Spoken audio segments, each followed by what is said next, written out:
Dana, we'll get more into a little bit of what you do as we share your case study, but I want to start with your Cubicle to CEO story.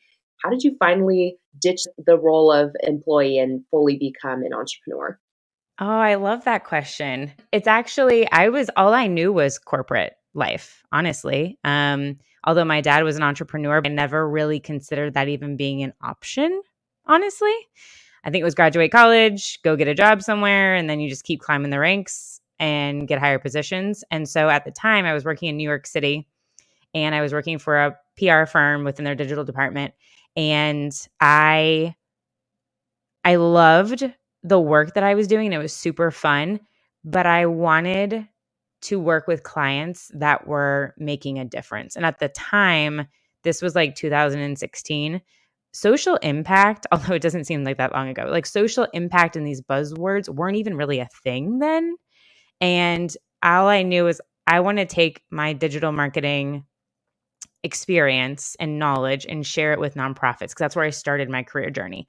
So I honestly just knew that's what I wanted to do. I kind of side hustled a little bit for a few months before I decided that I was going to make like a hard quit. And part of that was because our lease was ending in our apartment in Manhattan. And so our roommates were going to be splitting up and we were figuring out like what was I going to do with this business? Our office was on Fifth Avenue and Ellen was pacing on the street. And I was like, am I crazy for doing this right now? And I went up and I loved my boss. I told my boss I was leaving. And she was like, wow, okay, like where are you going? And I said, I'm not going anywhere. And she's like, what do you mean? And I was like, I'm starting my own business. She's like, oh, wow, do you have any clients? And I said, no.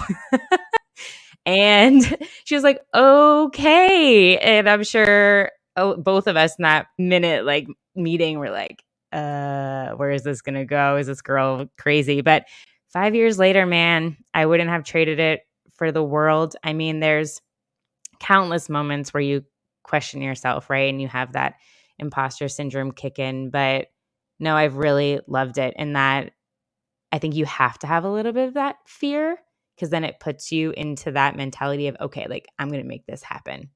I'm going to hustle. I have the relationships and connections. And that's how it all started. And that was around March, April of 2017.